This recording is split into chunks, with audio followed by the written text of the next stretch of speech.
He'll So disappear. if you go to your Facebook page, actually, if you log on to Facebook and open up another browser, just give me a second. Once we go live.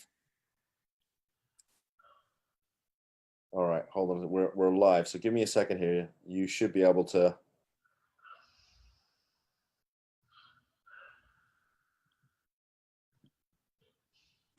There's a button down here that says share. Maybe that'll work. Yeah, but maybe you shouldn't touch it. I think not. I think I'm not going to screw around with it. Yeah. All right, hold on one second. We're good to go. Oh my goodness. All right, we're live, and I'm laughing a little. So I apologize to everybody. God. Yeah, who's seeing this show and who will be seeing this show. So the really exciting thing, Gary, is that we normally get, I think if your name is Tara Connor, you'll get like 30,000 views. She's beautiful. Seeing as how neither one of us is nearly as good looking as Tara, we probably won't have to worry so much about that. So definitely not. And she's what a stunning human being she is. She is, and I think brilliant. This is it. We're going to have this conversation again over lunch, Gary. But I'm super excited to have you on the show, and thank you for coming on. And thank you. So I'm going to ask you a ton of questions, and it's such an exciting story, which I really didn't know that much about until we had lunch a couple of weeks ago, and I realized just how fascinating you are. So your story is your journey is incredible, right? I think you have me mistaken for someone else. I am talking to Burt Reynolds, right? This is Burt. I thought you had me mistaken for someone else. I wasn't sure if it was Burt Reynolds or Tom Cruise or Gary Kimble, and I'm looking in order. Laughing at me. So, listen, thank you very much. You're so welcome. It's always a pleasure. And, you're sort of one of the professionals that I've gotten to know over the years of doing this, but, I think of you as way more than that and consider you a close friend. So thank you. You're very kind.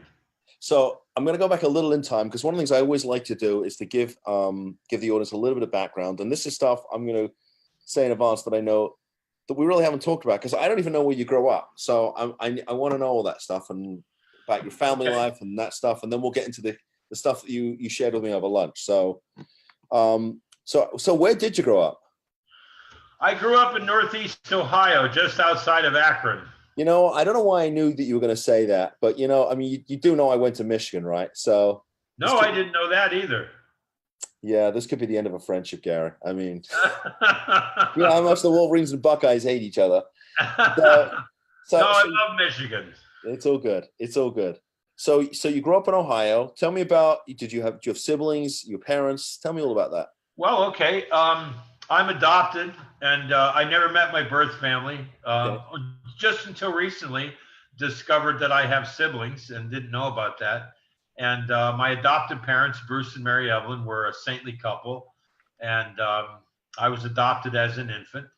And I had an adopted sister, and we were both raised by these incredible, kind, loving people. And I'm an alcoholic in recovery and a drug addict in long-term recovery. And my sister is not, and she raised wonderful children and had a normal life and stable marriage and a lovely home and a peaceful, reasonably peaceful, happy life. And that's not what happened to me. It's happy today, but that wasn't always that way. And so I grew up right outside of Akron. The first time I ever got arrested was on Ardmore Street, which was just a couple of blocks from where AA co-founder Dr. Bob Smith's house is. All right, so listen, I want to back up a second because so many great pieces to this. But so your adoptive parents, what were they like? Incredibly kind, loving, gentle people. They met when they were freshmen in high school. I never heard them say a harsh word to one another. They were best friends. They were lovers. They were very close to one another. They were honest. Bruce was an honest used car salesman. They helped build a church. They had the same friends their entire life. They never harmed anybody. They didn't drink. They didn't smoke. They didn't cuss. They were just this incredibly kind, loving, gentle couple. And that's who raised me. So it wasn't like you grew up in sort of an atmosphere where there was drugs or alcohol or any of that. No, in fact, no, they didn't drink. No one in the family drank. My father's father was a Pentecostal minister. There was no alcohol. The church that they attended served grape juice when they had Eucharist communion instead of using wine. We did have a lot of neighbors in the neighborhood that made their own homemade wine and grappa, a lot of Italian neighbors. My grandfather made his own wine. I used to steal their liquor. My grandfather made his own wine. It was really good. It's the best. What's that? My grandfather used to make his own wine. He used to, yeah, I was a kid, you know, my grandparents who are now deceased. They lived in the same house since before the Second World War. And I mean, you could fit the whole house in my office here. And I have a small office. And my grandfather had apple trees in the backyard when I was a kid. I'd climb up the ladder and I'd pull them down, and that's what he'd make the wine from. Yeah, I used to love that homemade wine. Yeah, good stuff, right? I love it. I drank for the first time when I was 12 years old. Bruce helped line up convertible automobiles, my adopted father, for the Football Hall of Fame parade every year. And as a gift from the Football Hall of Fame parade trustees, they gave him a commemorative whiskey decanter. It's made out of porcelain. It's in the shape of the Football Hall of Fame. If you've ever seen that building, the roof of the building is a big football. So, yeah, it's like a dome. Yeah, it's a big football. And that was the cork in the bottle. And inside the bottle was 80-year-old Jim Beam whiskey. Wow. And Bruce had no interest in that whiskey, but he loved that bottle. And it occupied a very special sacred space in our home. And from the day it arrived, when I was a little kid, I used to take it off out of the shelf and shake it and listen to that liquor rattling around in there. And Bruce warned me if I ever touched that bottle, I'd be in deep trouble. And when I was 12 years old, I had a growth spurt and my voice changed. And they were leaving for the weekend, and I talked him into leaving me home alone. And he made me promise not to touch that bottle. And you broke that promise, didn't you? Driveway, I took it into the kitchen. I filled up a tea kettle with water, and I got a head of steam going, and I very carefully peeled the seal off of the bottle. I saw that on I Love Lucy, and it worked. And I drank for the first time, and it changed my life. That was it activated. I'm clear today that I was born with a chronic brain disorder, not a moral failing, and something that I was born with from the minute I arrived on planet Earth. Okay. And signs of alcoholism were in my life before I ever met drugs and alcohol. Well, how so? Yes. How so?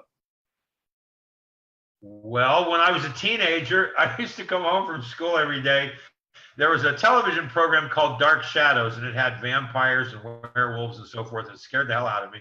That was the drug of mine, was fear. And there was a talk show on afterwards called The Merv Griffin Show, and there were all these divas from Hollywood wearing too much makeup and big feather boas, and that was fantasy. That was another drug. And I would come home from school every day, and I would drink a quart of very thick, very dark chocolate milk and eat an entire box of Cherry Sparkle Pop-Tarts, and then pass out on the couch before dinner. That was alcoholism manifesting in my life before I ever met drugs and alcohol. I did everything to excess. Whatever I did it over the top.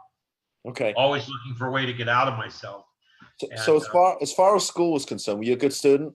I was. You are? I was a very good student. What were your favorite subjects?